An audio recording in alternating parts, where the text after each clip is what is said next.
स्वागत है दोस्तों YouTube channel clips and facts में। दोस्तों इस वीडियो में आज मैं आपको एक बहुत ही दुर्लभ और सुंदर मूर्ति जिसका कि अनावरण माननीय प्रधानमंत्री श्री नरेंद्र मोदी जी द्वारा किया जा रहा है, इस मंदिर के बारे में, इस मूर्ति के बारे में कहते हैं कि यह दुनिया की दूसरी सबसे बड़ी बैठी हुई मूर्ति है। तो इस मूर्ति में क्या खास है, यह मूर्ति किसकी है, यह मंदिर किसका है, यह कहाँ पर स्थित है और यह जो मूर्ति है इसमें ऐसी क्या खूबियाँ हैं जो इसको दुर्लभ और सुंदर बनाती हैं, यह सब कुछ हम विस्तार से इस वीडियो में जानेंगे।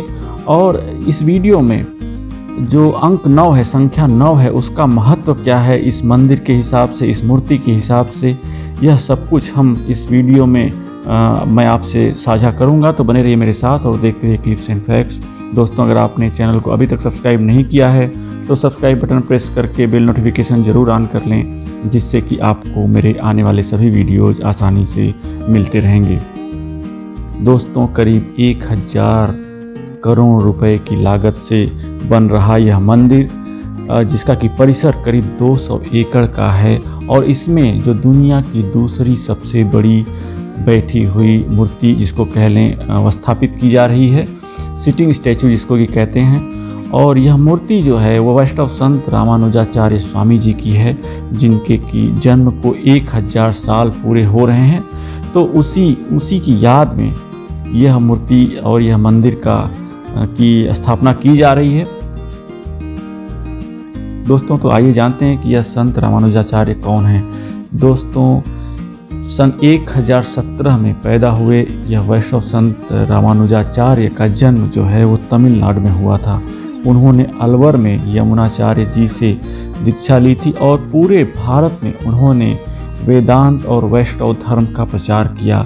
उन्होंने कई सारे ग्रंथों की रचना भी की थी, जिसमें कि श्री भाष्यम और वेदांत संग्रह, जो यह 2 ग्रंथ हैं, ये सबसे प्रसिद्ध ग्रंथ हैं उनके।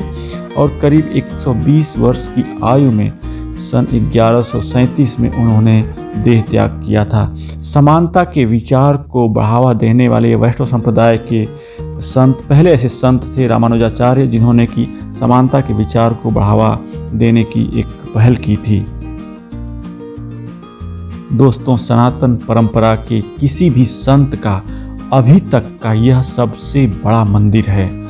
इसमें यह जो मंदिर है, जो जैसा कि मैंने बताया पूरा परिसर 200 एकड़ का है, जिसमें कि करीब 45 एकड़ में यह मंदिर प्रतिस्थापित किया गया है, बनाया गया है। और इस मंदिर के जो संस्थापक हैं त्रिदंडी संत श्री चिन्नाजीयर स्वामी जी हैं। तो आइए जानते हैं कि यह जो मंदिर है, इसमें जो मूर्ति लगाई जा रही है रामानुजाचार्य की, जो स्वामी रामानुजाचार्य की ये जो मूर्ति लगाई जा रही है, इसमें क्या खास है। दोस्तों यहाँ पर 2 मूर्तियों का अनावरण हो रहा है। जो पहली मूर्ति है वह 216 फीट ऊंची है, जिसको कि स्टैचू ऑफ इक्वलिटी का, जो कि समानता की मूर्ति एक तरह से कह लें, स्टैचू ऑफ इक्वलिटी का नाम दिया गया है।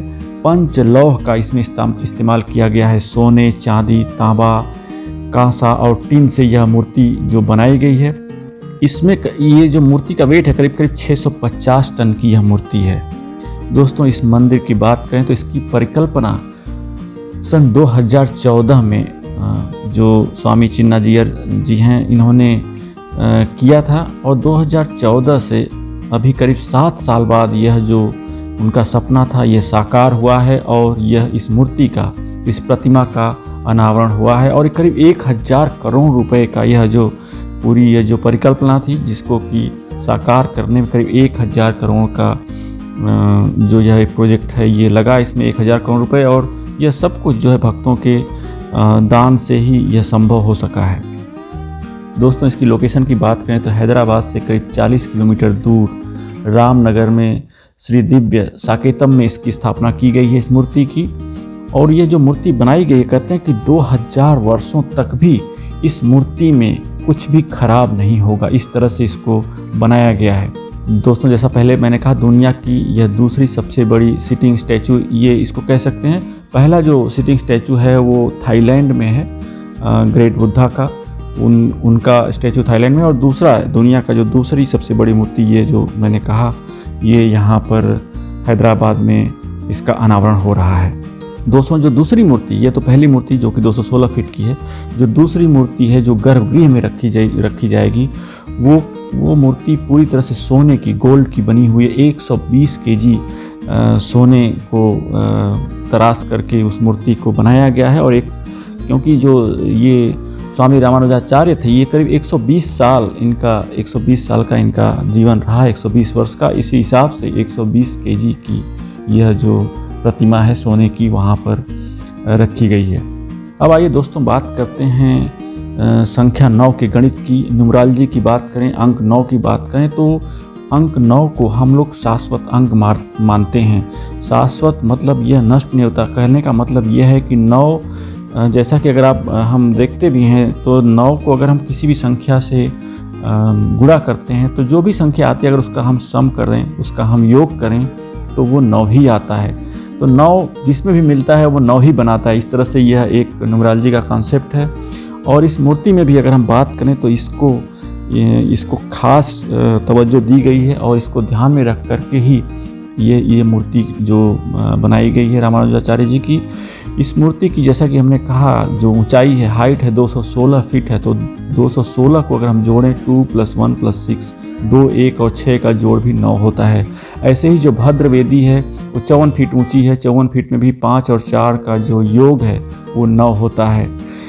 इसके बाद जो प्रतिमा है, जो एक्चुअल प्रतिमा है ऊपर रखी वो 108 फीट उसकी ऊंचाई है। तो उसमें भी 1, 0 और 8 का योग 9 होता है। ऐसे ही त्रिदंडी 135 फीट ऊंची है, उसका भी योग जो है 1, 3 और 5 जो संख्या उसका भी योग 9 होता है। पद्मपीठम 27, इसका भी योग 9 होता है। जो कमल की पंखुड़ियाँ, जो इस प्रतिमा में कमल की पंखुड़ियों का उपयोग हुआ वो 54 है। और ऐसी 54 पंखुड़ियों का भी योग हम 5 और 4 का योग देखें तो 9 होता है। जो इसमें हाथियों की मूर्तियाँ, जो हाथी नीचे लगाए गए हैं वो 36 हाथी हैं ऐसे ही। और 36 में भी 3 और 6 का योग जो है वो 9 होता है। इसमें शंख और चक्र 18 शंख और 18 चक्र का प्रयोग किया गया है। तो उसमें भी 1 और 8 का जो योग है वो 9 ही आता है। तो कुल मिलाकर कहें तो ये 9 की न्यूमरोलॉजी, जो 9 का यह 9 अंक 9 का जो गणित है उसको, जो शाश्वत अंक है उसको ध्यान में रख करके इस मूर्ति को बनाया गया है। दोस्तों यह मंदिर अपनी खूबियों के कारण दुनिया में सबसे सुंदर और दुर्लभ मंदिरों में से एक है। तो दोस्तों हैदराबाद में यह जो स्टैचू ऑफ इक्वलिटी का अनावरण हो रहा है, उसके ऊपर मेरा यह वीडियो और जानकारी अगर आपको अच्छी लगी तो अपने लाइक्स और कमेंट्स के माध्यम से मुझे ज़रूर बताएं और चैनल को सब्सक्राइब करना ना भूलें। Thank you so much for watching clips and facts.